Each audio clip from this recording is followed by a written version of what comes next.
Georgieva to give us the curtain raiser speech. And I'm just going to introduce her briefly. So I'm Andrea Shalal from Reuters, and I'm delighted to be here today to introduce a woman that really needs no introduction, particularly not in her own house.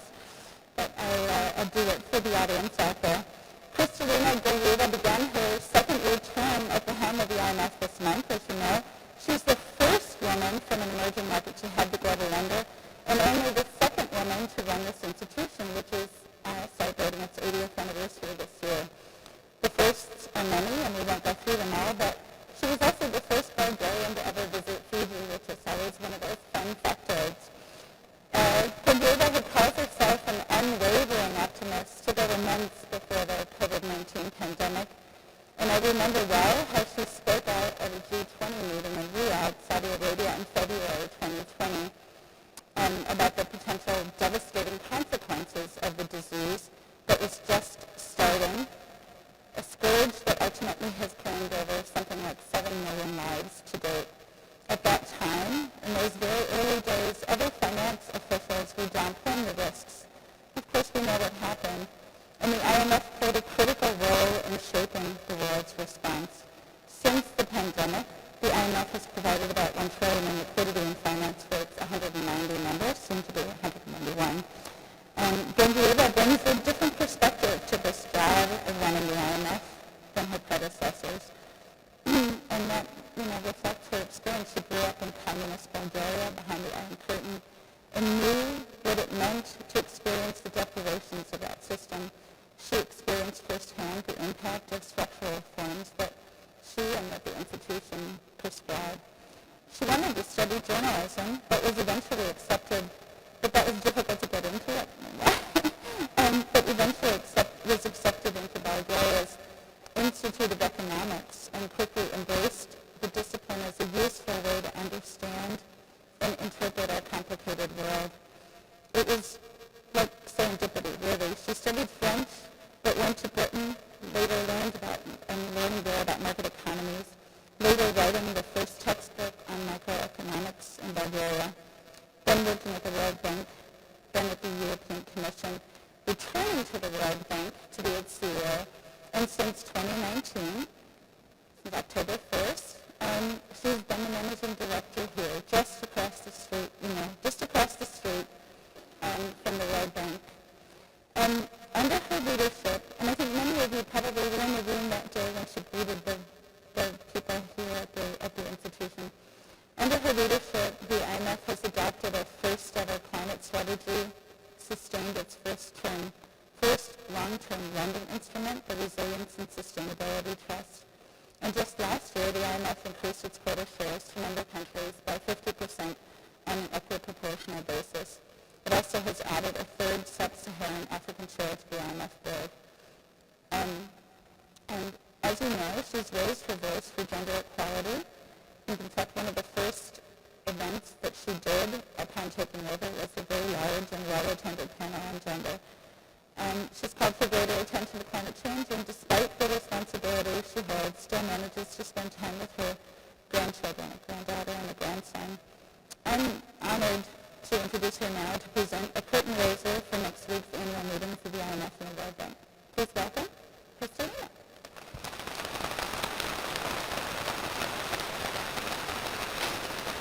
Thank you.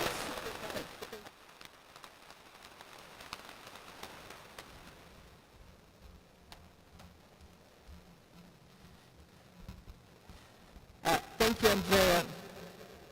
Very kind words. And good choice to sit down with the audience because when I speak, we will have a chance to see visually some of the points I make, and you are very well suited to do so. 5 years ago, in this very hall, I delivered my first curtain raiser as head of the IMF. At that time, my main concern was synchronized slowdown in global growth. Only months later, it paled in comparison with the sudden shock of the pandemic, followed by other other dramatic events, the tragic wars in Ukraine and the Middle East, the cost of living crisis, and further fracturing of the global economy. Next week, the world's finance ministers and the central bank governors will converge here to reflect on where we are headed, and what to do about it. And I would like to offer you a preview of what this conversation is likely to be. First, we will cherish the good news, and rightly so, because we haven't had much of it lately. The big global inflation wave is in retreat. A combination of resolute monetary policy action, easing supply chain constraints, and moderating food and energy prices is guiding us back in the direction of price stability.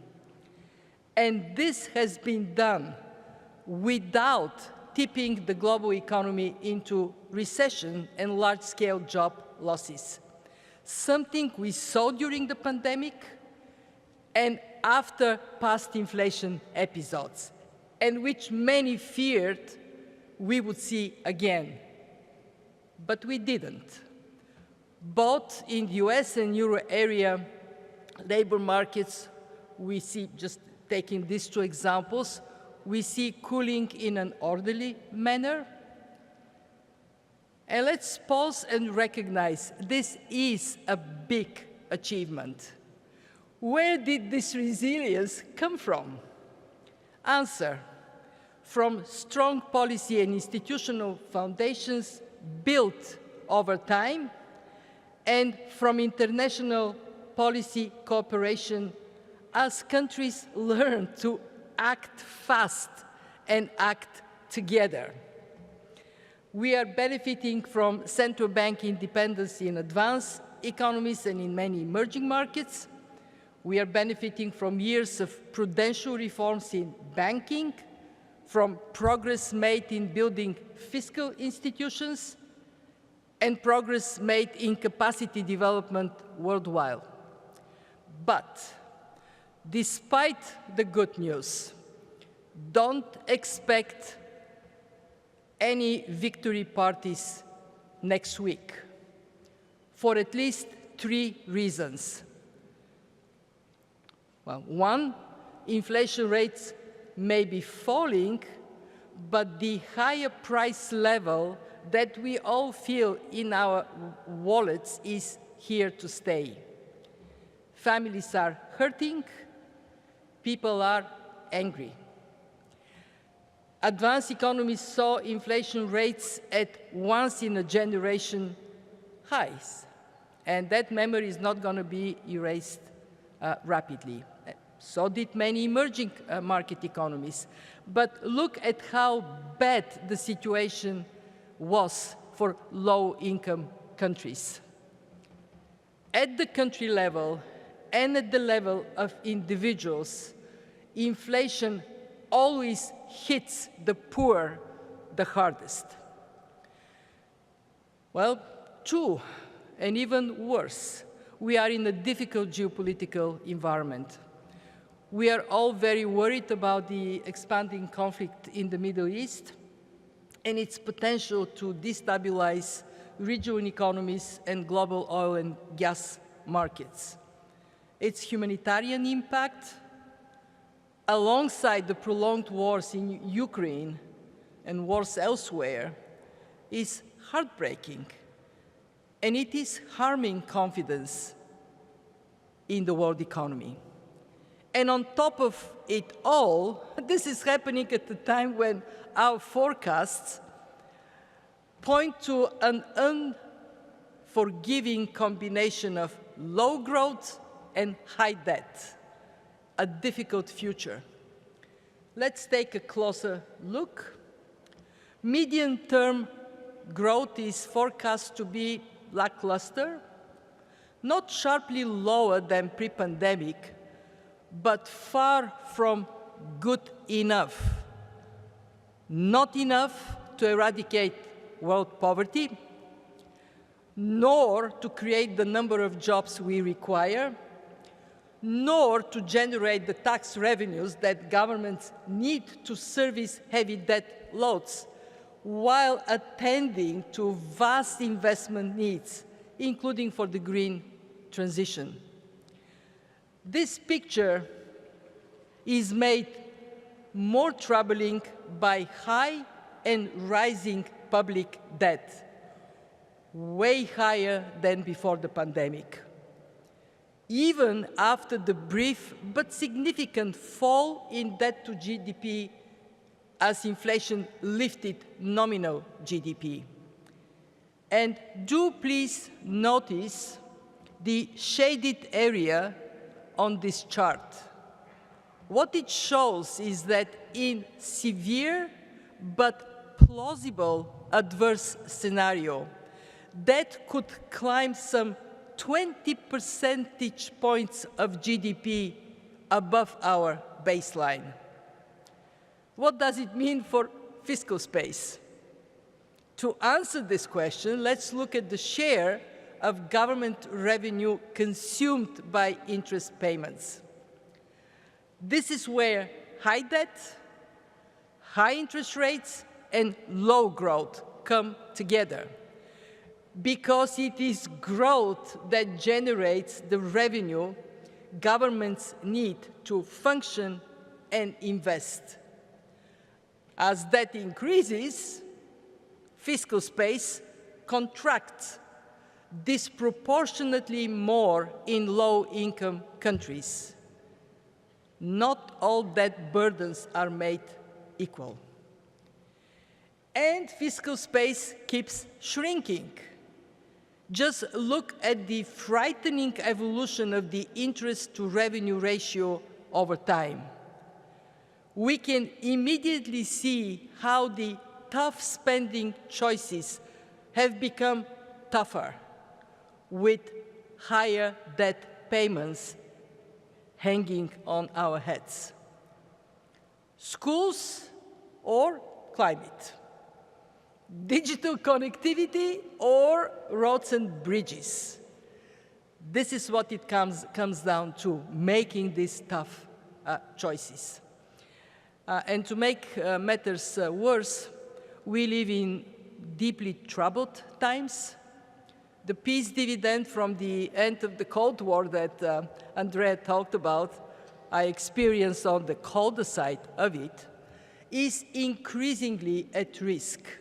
In a world of more wars and more insecurity, defense expenditures may well keep rising while aid budgets fall further behind the growing needs of developing countries.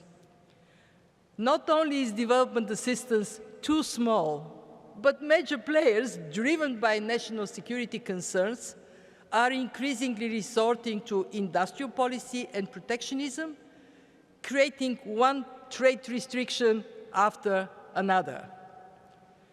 Going forward, trade will not be the same engine of growth as before. It is the fracturing I warned of back in 2019, right from this very place. Except it is worse.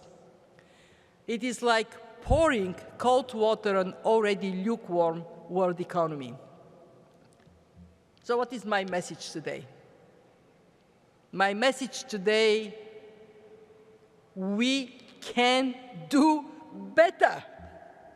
As Ajay Banga, the president of the World Bank across the street, often says, forecasts are not destiny.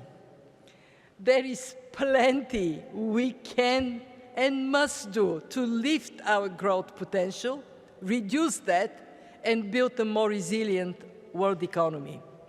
Let me start with actions domestically, actions at home. Governments must work to reduce debt and rebuild buffers for the next shock, which will surely come and may come sooner than we expect. Budgets need to be consolidated credibly, yet gradually in most countries.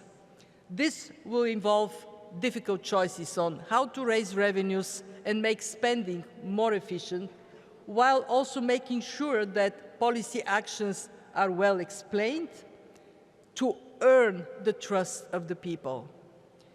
Here is the problem, though. Fiscal restraint, let me ask you this. Have you seen fiscal restraint ever popular in a country? People say, hooray, we're going to have fiscal restraint. It is not popular. And as a new paper by IMF staff shows, it is only getting harder. So this is what we learned. Across a wide sample of countries, political discourse increasingly favors fiscal expansion. Even the traditionally fiscally conservative political parties are developing a taste for borrow to spend. Fiscal reforms are not easy, but they are necessary, and they can enhance opportunity and inclusion. And we know from experience in countries, they actually can be done. With political will, they can be done. When we look at the medium term, where is the key? The key is growth, to deliver jobs, tax revenues, fiscal space, and debt sustainability. Very simple. The solution to low growth, high debt is high growth. So when I go, any place I go, what I hear is this aspiration: can we get our growth potential up? Can we create more opportunities? And the question is, how? Answer: we know it. Focus on reforms and recognize there is no time to waste. First area of reforms: make job markets work for people. We confront a world of deeply uneven demography. Surging young populations in some places, aging societies elsewhere. Economic migration can help, but only up to a point, given the anxieties in many countries. So too could supportive steps to help get more women into the workforce. But the most critical task is reforms to enhance skill sets and match the right people with the right jobs. Second area, mobilize capital. There is abundance of it globally. Tim, you would confirm that, plenty of money, but often not in the right places or right types of investments. Just think of all the money from all corners of the globe poured into liquid but less productive assets in a few major financial centers. Putting savings to work for maximum economic benefit requires policymakers to focus on eliminating barriers such as weak investment environments, shallow capital markets, and financial sector oversight must not only ensure stability and resilience, but also encourage prudent risk-taking and value creation. By the way, a message also for us at the fund. Third area, enhance productivity. Well, this is what yields more output per unit of input, and there are many ways to raise it, from improving governance and institutions to cutting red tape to harnessing the power of artificial intelligence. More and better spending on education and R&D. Among advanced economies, those that lead on innovation show what works. Venture capital industries, ecosystems that bring not only financing, but knowledge, advice, and professional networks, screening new ideas, identifying winners, feeding them from birth to graduation. And these lessons can be learned by everyone.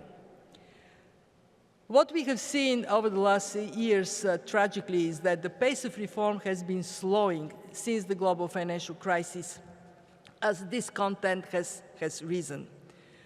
But progress is possible. We have a new study that shows that resistance to reforms is often driven by beliefs and misperceptions about the reforms themselves, as well as the distributional effects of these reforms. How can we best develop them? Well, two-way dialogue with the public, with measures to mitigate the impact of those who risk losing out. We have learned how much this matters over the last years. And as policymakers pursue reforms at home, they also need to look outward. There is so much countries can do together as members of the integrated economic community, each benefiting from its own comparative advantage. Each benefiting from the forces of technology, trade, and capital mobility that have delivered an incredible degree of interconnectedness. Yet still we live in a mistrustful, fragmented world where national security has risen to the top of the list of concerns for many countries, has risen for many understandable and good reasons. This has happened before, but it never happened at the time of such economic codependency. So my argument is that we must not allow this reality to become an excuse to do nothing to prevent a further fracturing of the global economy. Quite the opposite. My appeal during these annual meetings will be, let's work together in an enlightened way to lift our collective prospects. Let us not take the global tensions as given, but rather resolve to work to lower the geopolitical temperature and attend to the tasks that can only be tackled together. Trade, which has lowered prices, improved quality, created jobs, and is still showing remarkable resilience in the face of new barriers, often flowing around them via third countries. But we need to recognize redirection can only take us that far, and we cannot assume it will continue indefinitely. So we have to get on the page of protecting what works well in our trade system. Second, and this one is truly existential, climate. Countries that contribute the least to it are the most negatively impacted. Unexpected global warming moving actually faster than we thought. You read every book and it says, oops, we were wrong, it is worse. Glaciers melting, ice cap crumbling, average weather events have telegraphed a frightening message from the future. We know what we must do. Create fiscal space for the green transition, eliminate fossil fuel subsidies, get capital to where it is most needed. And three, artificial intelligence, our single best shot at a higher productivity. If it is managed well, it has the potential to lift world growth by up to 0.8 percentage points. With that alone, we are likely to not only reach our pre-pandemic higher average growth, but even potentially exceed it. Yet what we need is we need regulatory and ethical codes that are fundamentally global. Why global? Because AI is borderless. It's already on smartphones everywhere. I have a question for you. How many of you have ChatGPT on your phones? Raise your hand. How many of you don't have it? Okay, so there is some way to go, but it is not going to wait. This technology is not going to wait those of you who have not raised your hands. Please, go ahead, catch up. Bottom line is that there are areas where we need to work together. And sometimes we need to relearn to work together. And we at the IMF, we are born from this basic idea. Poor resources, everybody is better off. We have a role to play. Andrea has already mentioned in my first term, it was anything but boring. It was a really hard time, and we have done a lot. We have injected historically high liquidity, $1 trillion, you mentioned this number. More important than the money, we kept our membership together so they can synchronize policy action at a time of very high uncertainty. And now we are in the first days of my second term. We deliver. Again, our executive board, in full consensus, not a single abstention, approved important reforms that reinforce our strong financial position and directly benefit the membership. Reducing charges and surcharges on our regular lending, putting in place a comprehensive package to secure our concessional lending capacity to support low-income countries. And I see quite a number of people who have worked on that, Bernard, Jayla. It was a very heavy lift, but it got done. Andrea mentioned we are going to have a third board member for Sub-Saharan Africa. I can disclose that this new chair would be held by Côte d'Ivoire, and that ensures more voice for underrepresented region. And when we look at all this, the quarter increase, the actions we have taken, what they do is they give us the strength to continue to deliver high value added to a membership that engages not out of charity, but self-interest. And it is this value that brought our membership to grow.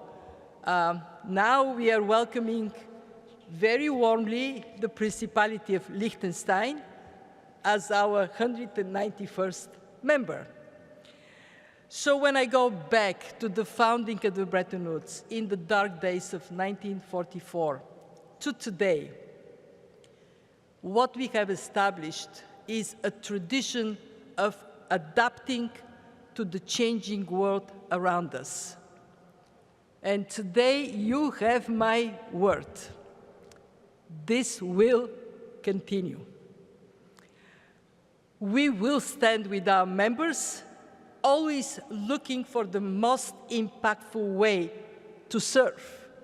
Now, by the time I complete my second term at the helm of the IMF, I will have led it for almost the whole of this decade. And if I am granted one wish, it would simply be this. Let this decade be remembered not as one where we allowed conflicts to get in the way of existential tasks, storing up vast costs and misery for those who would follow. Let it be remembered as a time when we rose above our differences for the good of all, for our mutual prosperity, and ultimately for our survival. I say, we can do better. Let there be peace on earth, and let cooperation flourish. We can do better. Thank you.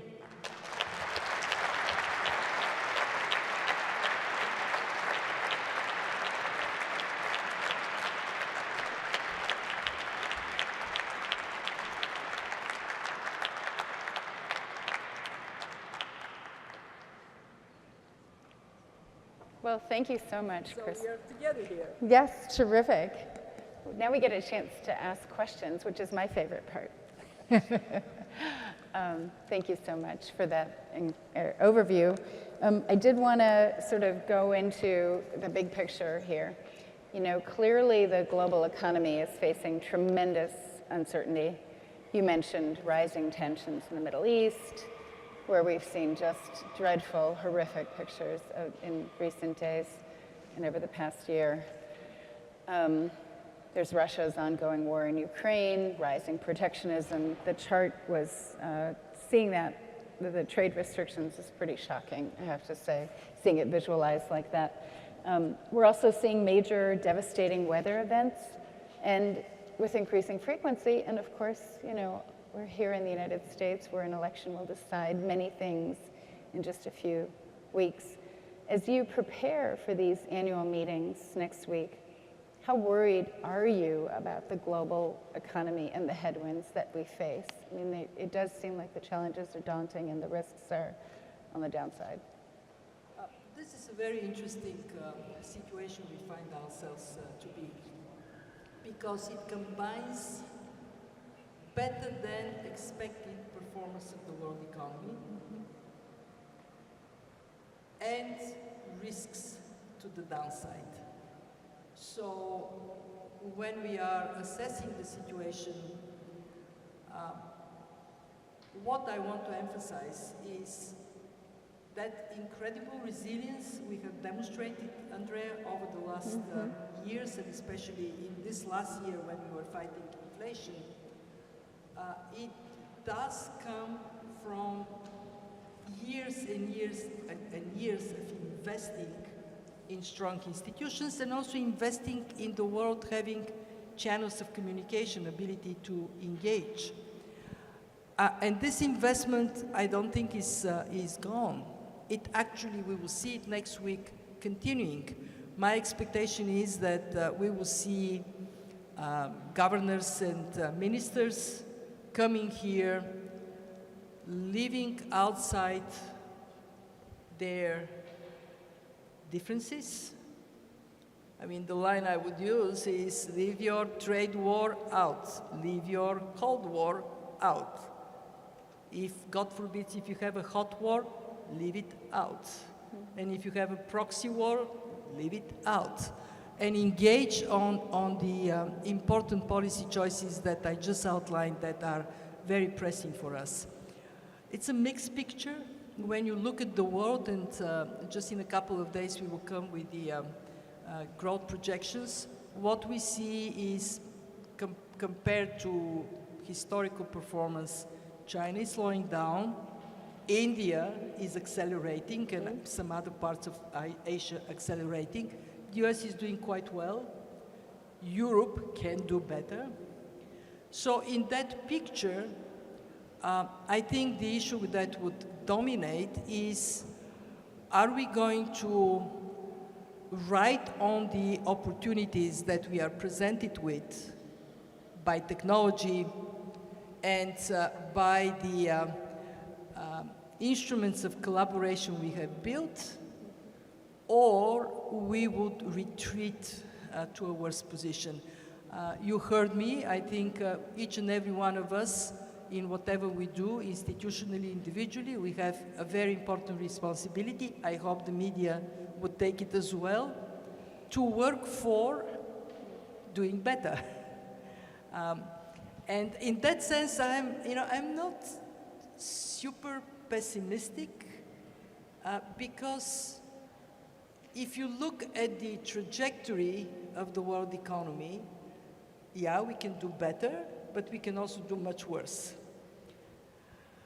So we will see how the conversation goes. My expectation is people would leave from here somewhat uplifted, somewhat more scared, hopefully scared to get them into high gear to act.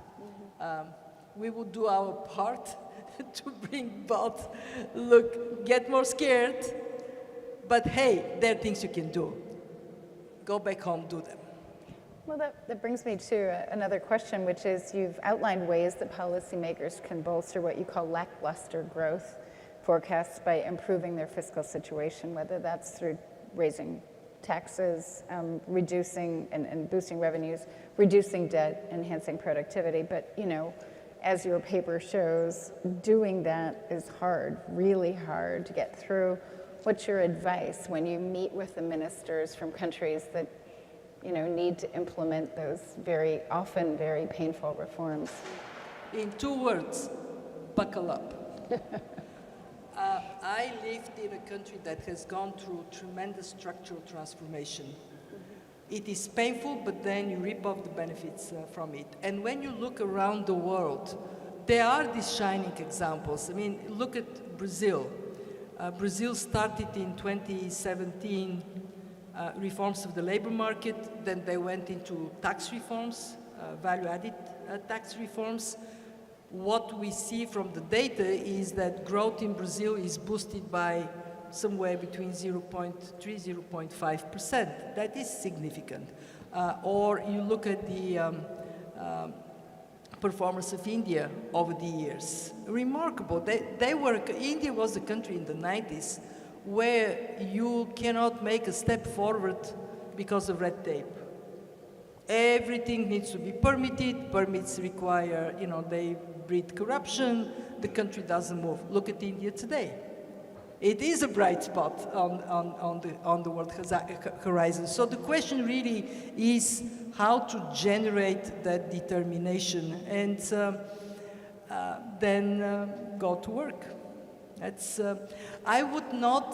do not want anybody to walk out of here thinking that it is doom and gloom. It is difficult. But there are actions that have been taken by others. You can do it as well. Okay. I have to say that it's difficult not to be pessimistic or fatalistic about the low growth, high debt conundrum. I mean, it just seems like it's getting worse. Given the high levels of uncertainty, all the risks in the geopolitical environment, where do you see opportunities for hope? You mentioned AI. How significant of a factor can that be, and can we shift the momentum there on this debt issue? So there are, on the issue of that, there are three things that need to be done. In countries that are in situation of that is not sustainable, we know what needs to be done. That needs to be restructured. I am encouraged to see speeding up the restructuring process. The Global Sovereign Debt Roundtable is helping to get consensus on some of the policy issues. Ethiopia, if you look at the speed with which Ethiopia moved to restructuring vis-a-vis the first country, Chad, it is night and day. The second thing that needs to be done on debt is to get governments to think about their fiscal consolidation over time.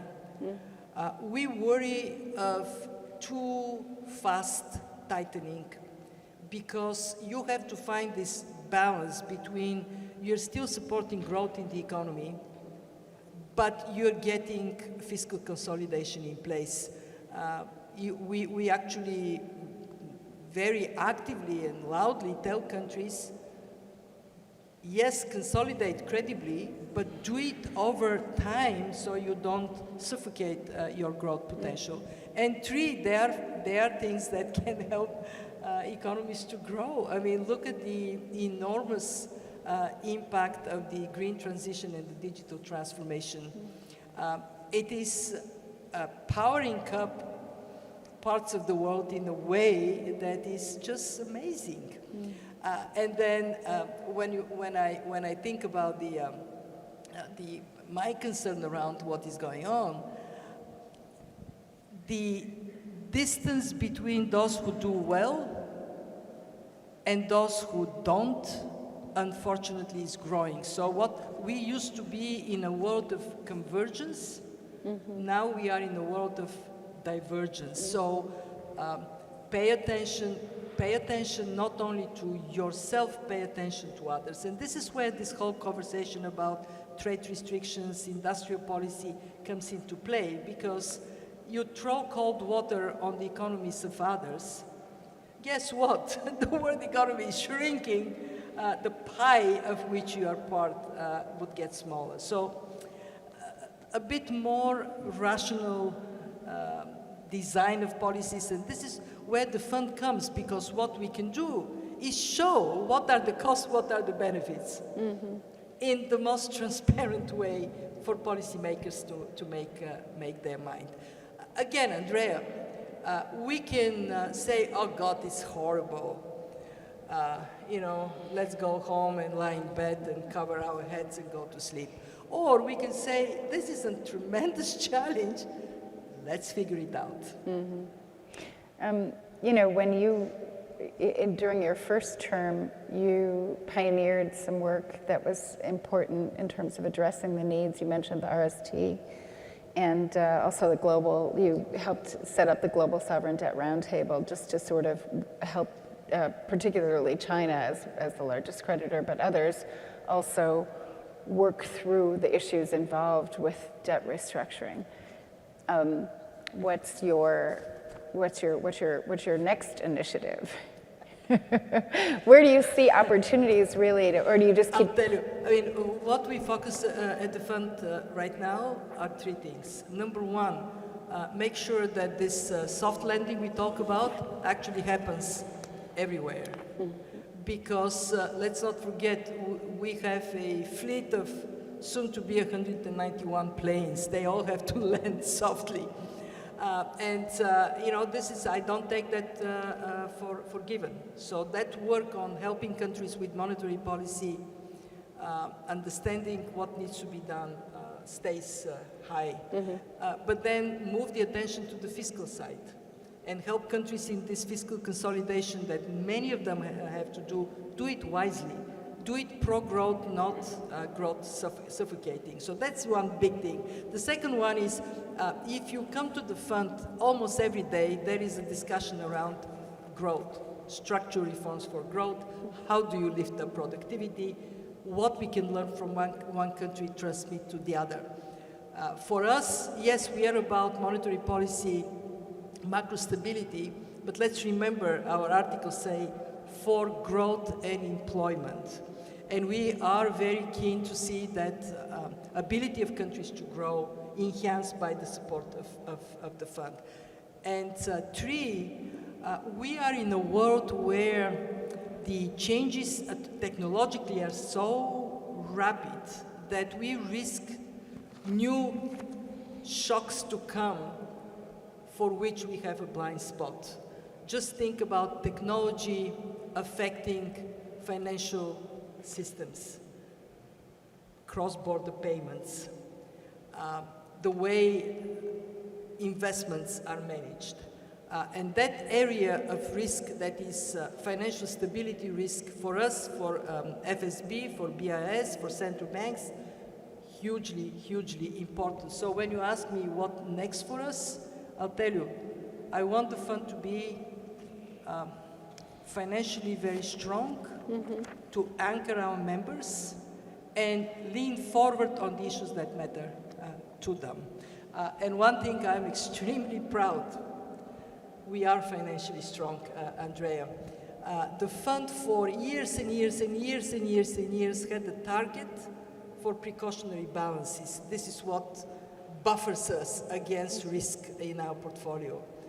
And we couldn't reach this target until April this year. So for the first time, I can say we walk our own talk. We tell countries build buffers. Here we are. Our buffer is really strong. So that's how, I'm not thinking of big initiatives. I'm thinking about doing the business of our membership with agility, speed, and of course, quality of the work we do. Terrific. So in advance of this event, we asked for some questions, and we've got 4 people that are going to ask questions that were selected. Let's start with you, Fred. Ken? We'll get the microphones to you. Madam Managing Director, thank you for that really remarkable presentation. I want to, Fred Kemp from the Atlantic Council, I'd like to drill down on global trade. Your global trade alert, your quote, trade will not be the same engine of growth as before. You said that in 2019, you're saying it's worse. So my question is, how much worse is it getting? And you talked about we can do better. I wonder if you can get a little bit more specific. If you look, a lot of countries see it in their self-interest, whether it's Chinese overcapacity exports, whether it's tariffs in the EU or the US. self-interest sometimes overcomes what you're arguing for, which is global trade, coming together. Where do we start? What changes this trajectory? The first observation I would like to make, Fred, is that trade has slowed down, but has not gone into reverse. And when you look at the reason for it, it is primarily this very deep interdependence that has been built over decades. What is important to recognize is that it is now mostly advanced economies that are leading the way on restrictions. In the last 18 months, there have been 4,000 industrial policy measures that impact the free flow of trade. 4,000, 60% of them come from advanced economies. So can we work rationally to determine where this is genuinely grounded in national security concerns or in market failures? Yes. Jayla, who is sitting right next to you, her team just published a guidance note on industrial policy. So the job for us, and it defines when it is justified, when it is not, how do we measure costs and benefits, and how we build this in our regular surveillance work so we can help countries make decisions in the future that are grounded in sound analysis. This is our job. And then comes the reform of WTO. It is not going very fast, but it is also not dead. How can more momentum be built practically to make the WHO more acceptable for members? And the three, I put actually a lot of hope on that. What we see as regional cooperation.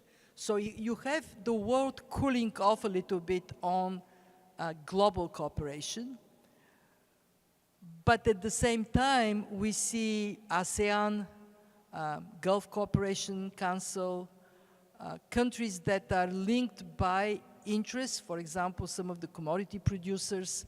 We see in Africa more interest in building Africa-wide free trade arrangements. So how can we use different pathways to build better prospects for growth on the basis of trade continuing to function, although it's not going to be the same engine of growth as it used to be.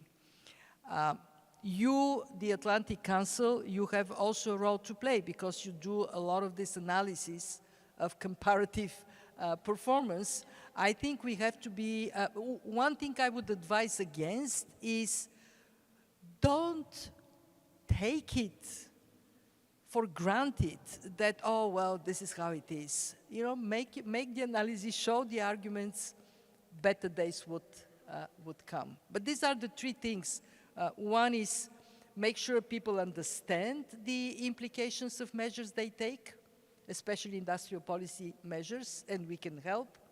Make sure that obstacles to the functioning of the global trade system related to WTO are removed, and look at the other drivers of collaboration and trade, especially in regional settings.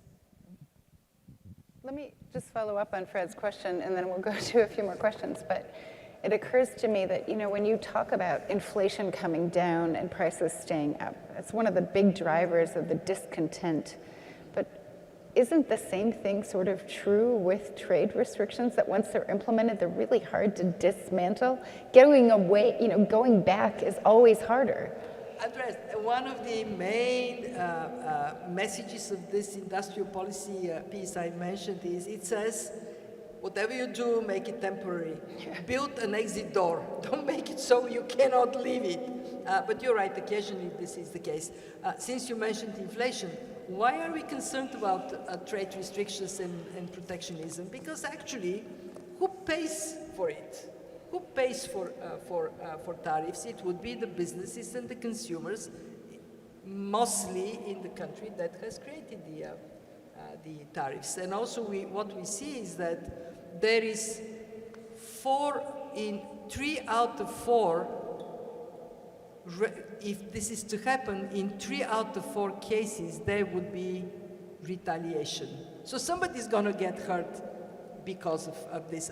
And I think our job is to show that you may have benefits here, but there may be costs there that outweigh these benefits, and help policymakers think through this. So it's not thoroughly. It's not a panacea. No, it is not. I mean, there is no silver bullets in very short supply. Terrific. Let's take a question from Homi Karas from Brookings, please. Great to see you, Homi. Thank you so much for the overview. So you talked about countries worrying about getting growth going again, and many countries are worried about the impact of climate on their growth, and they're looking to implement adaptation measures. At the same time, they're worried about the buildup of debt.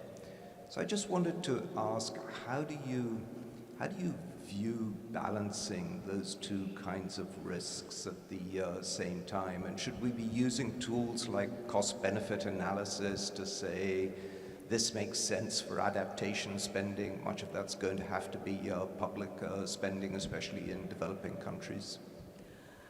We did a fairly thorough analysis on how to finance adaptation, mitigation, and the transition. And one obvious conclusion was you cannot borrow your way through this problem. It is not possible. So you have to think about ways in which, this is why I'm so much emphasizing the importance of growth. You have to find ways in which you bring more dynamism. Here is an interesting, and unless you do that, you are in this caught in catch-22. You do not have fiscal space to invest.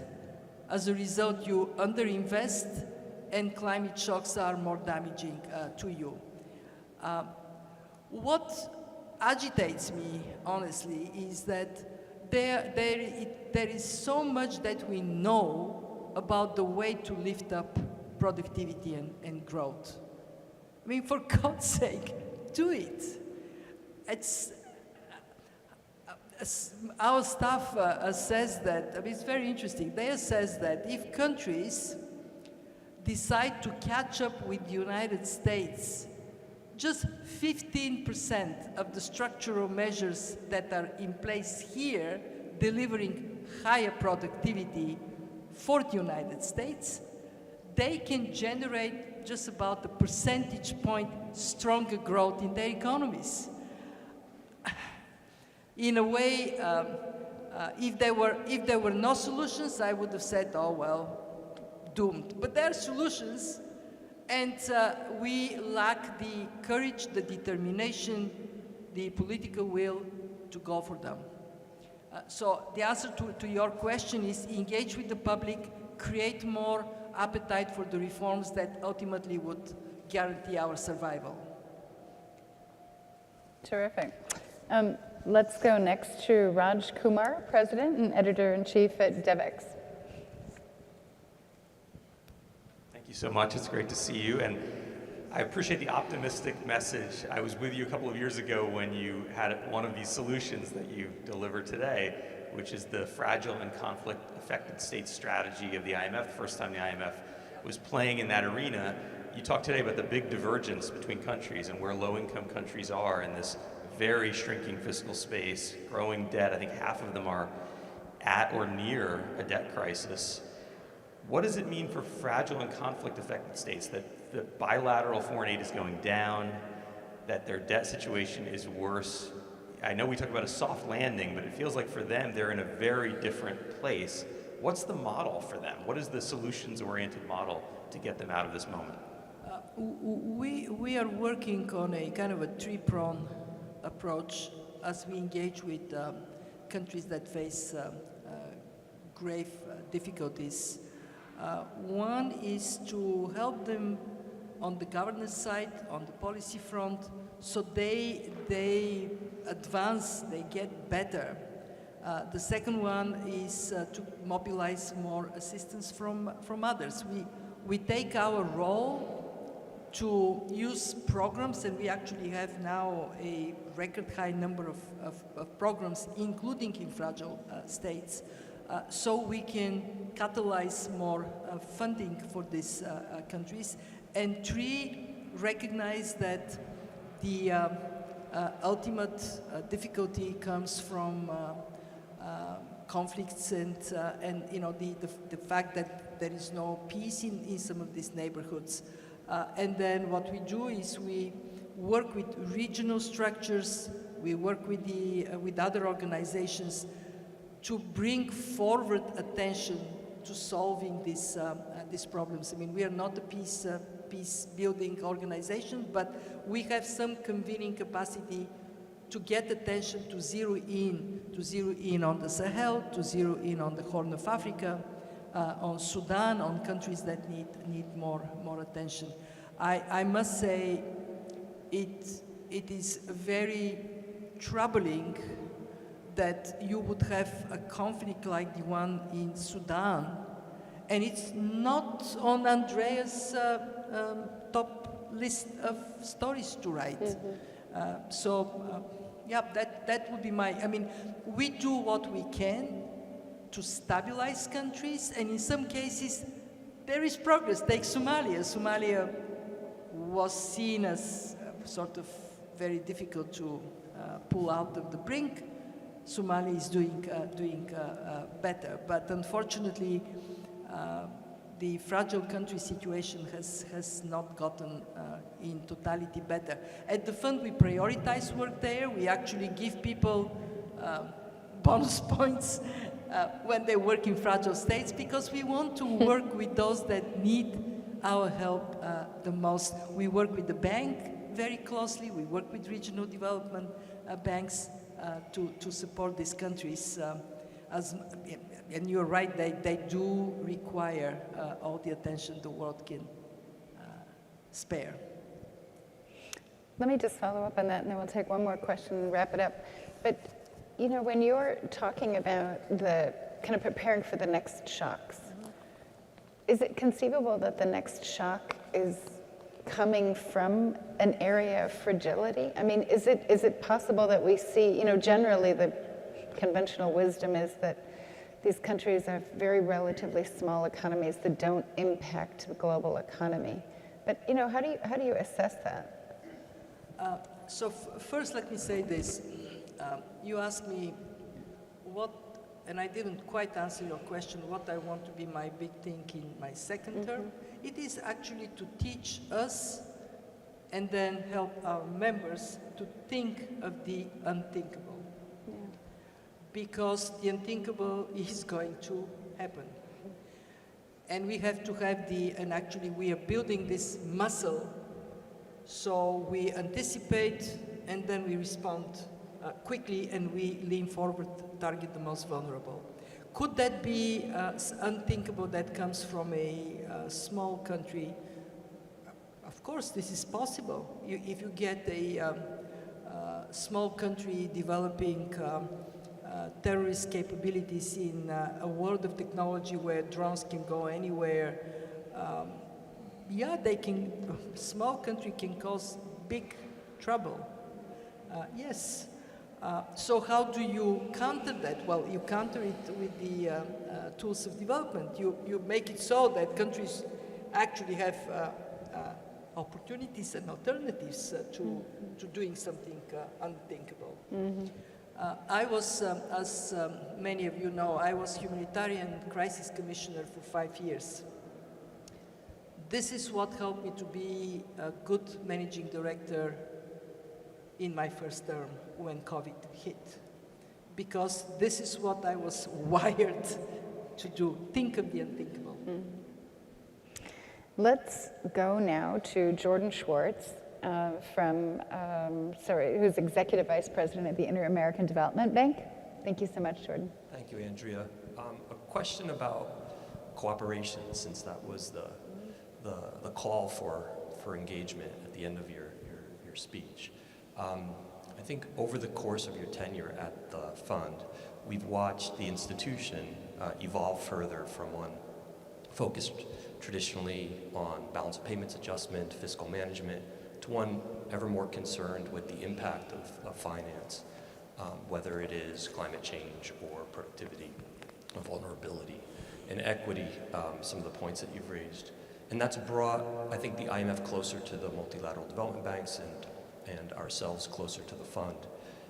I was just wondering if you could give us a sense of where you see collaboration going across the international financial institutions. I mean, it is very important that institutions do what they're best at and do not venture in areas where they don't have comparative advantage. For us at the fund, what we are best at is to take the vital signs of each and every economy and then identify areas of risks and opportunities for these economies, in particular with regard to risks associated with balance of payment, which is our origin.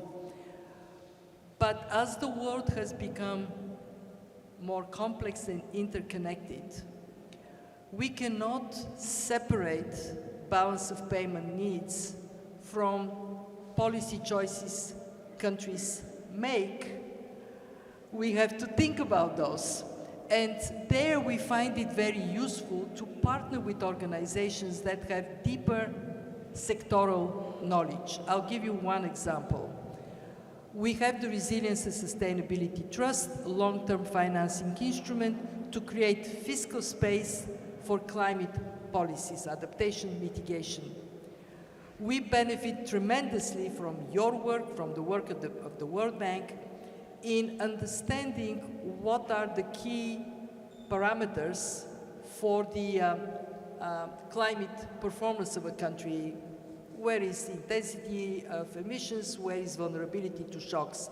So then we can draw from there macro policy conclusions and integrate it in our own work.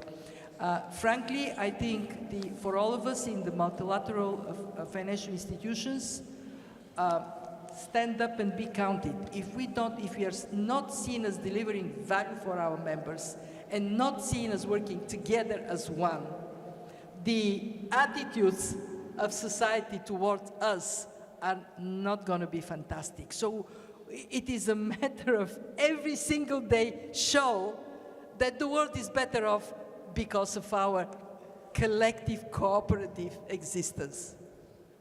Well, that's a wonderful note to close on. Thank you so much for the curtain raiser speech and this really illuminating discussion. Thank you, everyone. And thanks, Andrea. Thank you. Thank you. All right. Thank you.